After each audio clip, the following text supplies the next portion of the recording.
عبده ورسوله أما بعد ബഹുമാനമുള്ള സാദാത്തുക്കളെ, ഉസ്താദുമാരെ, പണ്ഡിതന്മാരെ, മുതഅല്ലിമീങ്ങളെ, സഹോദരന്മാരെ, സഹോദരികളെ, ഈ സദസ്സിലെ ബറക്കത്തിനു വേണ്ടി മാത്രം നിങ്ങളെപ്പോലെ വന്നവനാണ് ഞാനും. ഒരു വാള് ഒരിക്കലും ഉദ്ദേശിച്ചതല്ല. എല്ലാ നിലക്കും കുട്ടിക്കാലം മുതലേ എല്ലാ ഉപദേശ നിർദ്ദേശങ്ങളും തന്ന് നമ്മെ ഒരു മകനെ പോലെ കാണുന്ന ബഹുമാനപ്പെട്ട ഈ നാടിന്റെ നെടുന്തൂണായ ദീനീ ചലനങ്ങളുടെ എല്ലാത്തിന്റെയും കാരണക്കാരനായ ബഹുമാനപ്പെട്ട ശൈഖുന ഉസ്താദ്, അല്ലാഹു അവിടത്തേക്ക് ആഫിയത്തുള്ള ദീർഘായുസ് നൽകുമാറാകട്ടെ.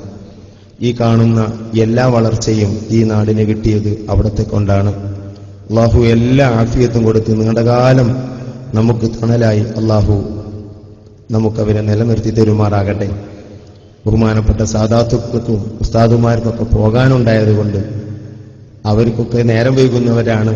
നാളെ എല്ലാ ദിവസവും പരിപാടിയും ദർസുകളൊക്കെ ഉള്ളവരാണ്. അതുകൊണ്ട് അവർക്കൊക്കെ ഇൻഷാ അല്ലാഹ് പോകണം. അവർ പോകണമെന്ന് എനിക്ക് പറയാനുള്ളത്. അവരാരും ഇരിക്കരുത്, ഭക്ഷണം കഴിച്ചിട്ടേ പോകാവൂ. ഉസ്താദ് അതിനെല്ലാം സൗകര്യമാക്കിയിട്ടുണ്ട്. കഴിഞ്ഞ വെള്ളിയാഴ്ച ആണ് ഇതിന് തുടക്കം കുറിക്കുന്നത്. ഒരാഴ്ചയുടെ ഉള്ളിൽ ഇത്ര ഒരു വലിയ പരിപാടി സംഘടിപ്പിക്കാൻ അത് ഉസ്താദിനെ കഴിയും.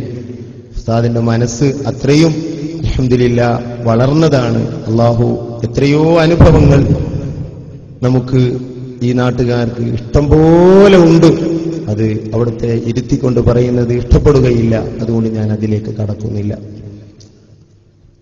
മഹാനായ താജുൽ ഉലമ സയ്യിദ് അബ്ദുറഹ്മാൻ ബുഖാരി ഖദ്ദസല്ലാഹു സിർറഹുൽ അസീസ് അവിടത്തെ ഓർക്കുന്ന സദസ്സാണ് ഇത്.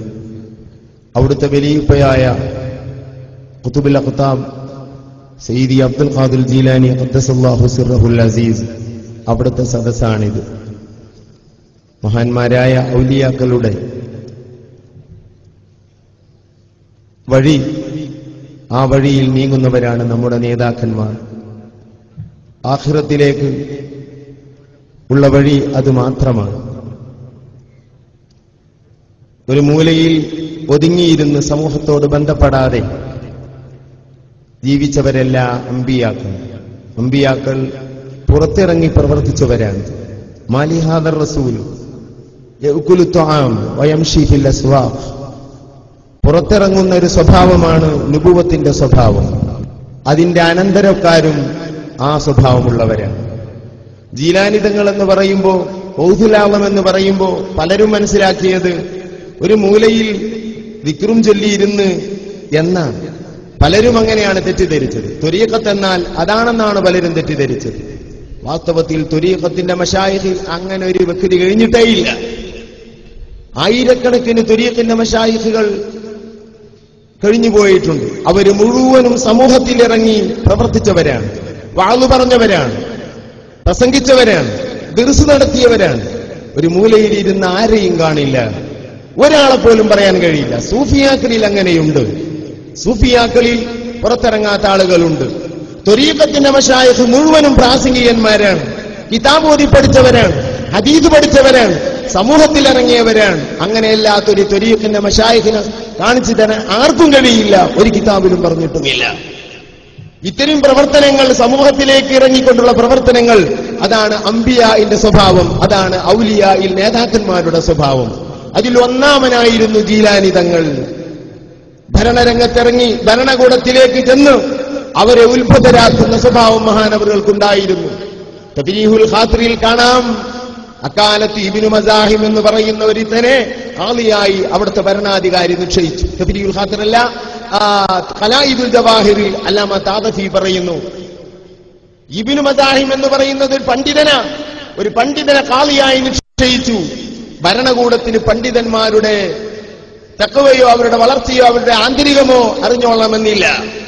അതുകൊണ്ട് തന്നെ ഇബ്നു മസാഹിമിനെ ഖാളിയായി നിശ്ചയിച്ചു. ആ ഇബ്നു മസാഹിമിനെ ഖാളിയാക്കിയപ്പോൾ അതിന്റെ എതിരിൽ ശബ്ദിച്ചത് ജീലാനി തങ്ങളായിരുന്നു.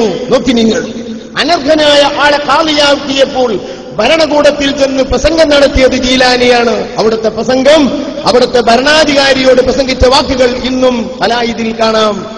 വല്ലൈത അലൽ ആലമീൻ അദ്ലമൽ ളാലിമീൻ മാദാ ജവാബുക ഇൻദ റബ്ബിൽ ആലമീൻ. വല്ലൈത അലൽ ആലമീൻ, ഈ ഇറാഖുകാരെ മേൽ നീ ഏൽപ്പിച്ചിട്ടുള്ള ഖാളി അദ്ലമൽ ളാലിമീൻ, അക്രമികളിൽ അക്രമിയാണ്. ഗൈബത്തായി പോയി എന്ന് തോന്നണ്ട, പറയേണ്ട സ്ഥലത്ത് പറയണം. അതാണ് പറഞ്ഞത്. അദ്ലമൽ ളാലിമീൻ, അക്രമികളിൽ അക്രമിയെയാണ് നീ ഏൽപ്പിച്ചത്. മാദാ ജവാബുക ഇൻദ റബ്ബിൽ ആലമീൻ.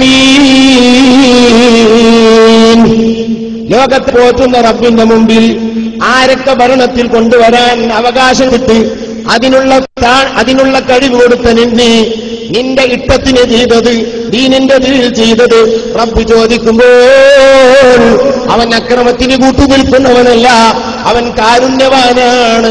അർഹമിർ റാഹിമീൻ. ആ റാഹിമായ റബ്ബിന്റെ മുമ്പിൽ നീ എന്ത് മറുപടി പറയും? അലായിദിൽ കാണാം, ഫബക, കരയുകയാണ് അപ്പോൾ ഭരണാധികാരി. ഒന്ന് ജീലാനി തങ്ങളുടെ വാളാണ്, അത് ഹൃദയത്തിൽ നിന്ന് വരുന്ന വാൾ. ഹൃദയത്തിൽ നിന്ന് വരുന്ന വാള് ഹൃദയത്തിലേക്ക് ഫലിക്കും. സയ്യിദി ഇബ്നു അത്തായില്ലാഹി സിക്കന്ദരി പറഞ്ഞതായി കാണാം.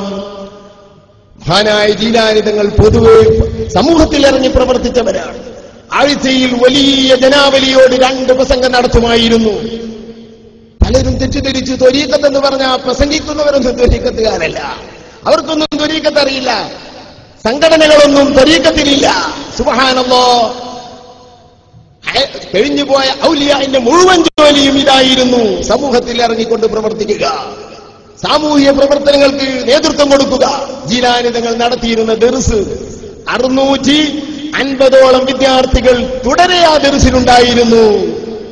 അവിടുന്ന് ഓതിപ്പടിച്ച് പണ്ഡിതനായതാ. ഓതിപ്പടിക്കുന്നത് ഔലിയാക്കളുടെ സ്വഭാവമാണ്.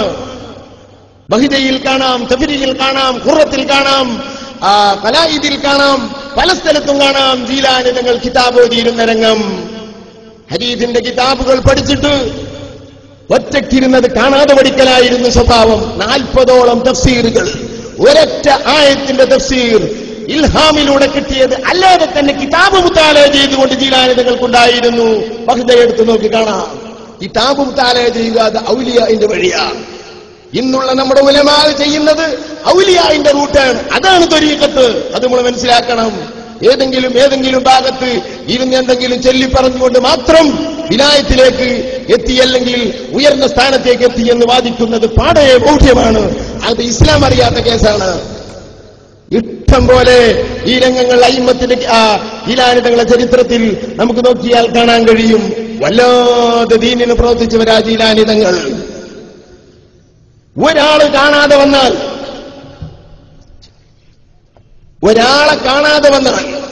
അവിടുത്തെ സദസ്സിൽ ഒരാളെ കാണാതെ ആയാൽ അത് അവിടുത്തെ സ്വഭാവമാണ്.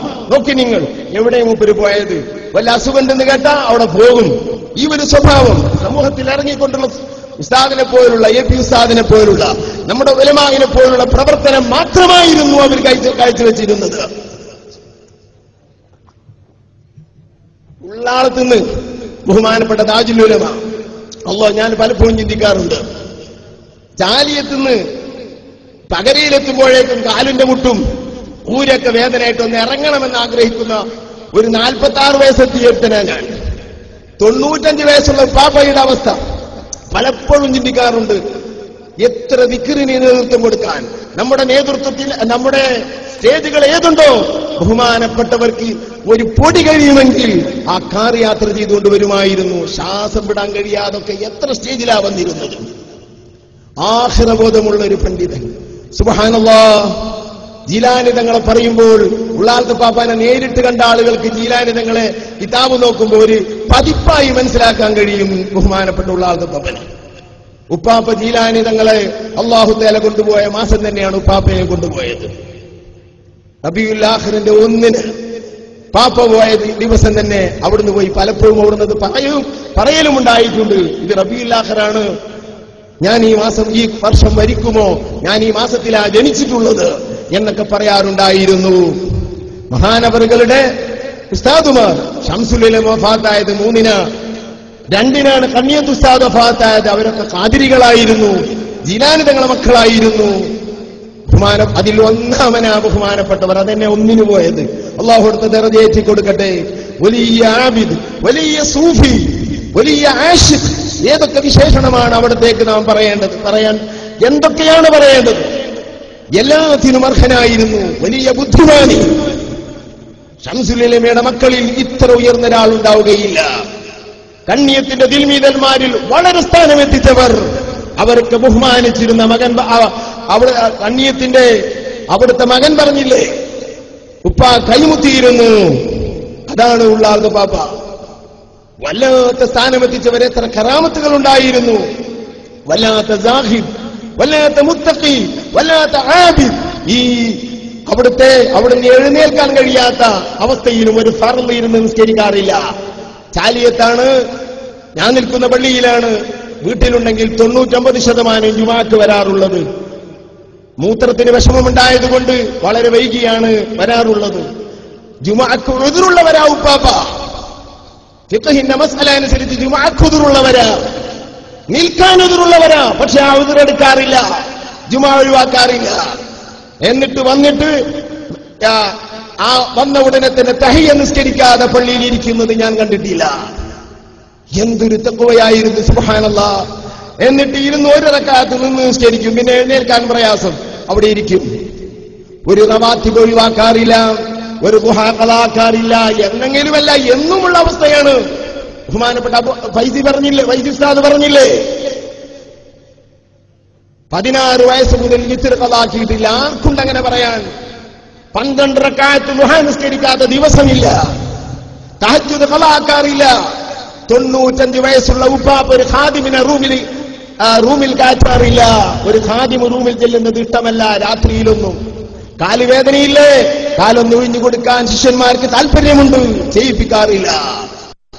എന്നാൽ 1 മണിക്കൂറോ അരമണിക്കൂറൊക്കെ രാത്രി ഉറങ്ങൽ മക്കളോട് അന്വേഷിച്ചു നോക്ക്. ഇബാദത്തും കിതാബും താലയുമായിരുന്നു. തുഹ്ഫ കാണാതെയായി ദർസ് നടത്തിയിരുന്ന പണ്ഡിതൻ ആരുണ്ട് പറയാൻ? തുഹ്ഫ കാണാതെയാണ് ദർസ് നടത്തല്. പള്ളി ദർസുകളിലും കോളേജിലും അറിയപ്പെട്ട വളരെ ടഫായ കിതാബാണ് ഹംദുല്ലാഹ്. അത് കാണാതെയായിരുന്നു ദർസ് നടത്തിയിരുന്നത്. ഒരു ഇബാദത്ത് അവിടത്തേക്കുള്ള കഴിവ് പോലെ ഒരാളെ പറയാൻ ഇനി നമുക്ക് കഴിയുന്നില്ല. ഞാൻ പലപ്പോഴും ഉപ്പാപ്പ തന്നെ പറയുന്നു കേട്ടിട്ടുണ്ട് ഓരോ വിഷയങ്ങളിൽ സംസാരിക്കുമ്പോൾ. എന്നാൽ വലിയ വിഷയങ്ങൾ മാത്രമാണോ കഴിവുള്ളത്? ഗോളശാസ്ത്രത്തെ സംബന്ധിച്ച് നല്ലപോലെ കാഴ്ചപ്പാടുള്ളവരായിരുന്നു. റിസാലയും അതുപോലെ മാറദീൻ, ഹിസാനത്തിൽ മാറദീനയും ഹിസാനത്തുൽ ഹിസാബും അടക്കമുള്ള ഖിബിലയുടെയും മീഖാത്തിന്റെയും ഫന്ന് നല്ലപോലെ വശമുള്ളവരായിരുന്നു. അതുപോലെ തന്നെ ഇൽമുൽ ഹയ്യത്ത്, ഗോളശാസ്ത്രം നല്ലപോലെ കഴിവുള്ളവരായിരുന്നു. എന്നാൽ ചെറിയ വിഷയങ്ങൾ വിട്ടുപോയിട്ടുണ്ടോ? ഇല്ല. ബുർദ കാണാതെ അറിയുന്നവരായിരുന്നു, അതിന്റെ ശുറൂഹുകൾ കാണാതെ അറിയുന്നവരായിരുന്നു, ബർദഞ്ച് മൗലിദ് കാണാതെ അറിയുന്നവരായിരുന്നു. സുബ്ഹാനല്ലാഹ്, പലപ്പോഴും ആശ്ചര്യപ്പെടാറുണ്ട് അവിടുത്തെ കഴിവ് ഓർക്കുമ്പോ. ഒരു പദം അവിടുത്തെ മുമ്പ് വായിക്കാൻ ധൈര്യം പണ്ഡിതന്മാർക്കുണ്ടായിരുന്നില്ല. അവിടുത്തെ മുഖം കാണാത്ത ഏതൊക്കെയോ പിശാചുക്കളുടെ സംസാരങ്ങൾ കേൾക്കുമ്പോൾ മാനസികമായി തളർച്ച വരുന്നു. സുബ്ഹാനല്ലാഹ്, ഏതൊരു സ്ഥാനത്തായിരുന്നു അവിടുന്ന് ഉണ്ടായിരുന്നത്. വല്ലാത്ത ആശ ഞാൻ പലപ്പോഴും അനുഭവിച്ചതാണ്.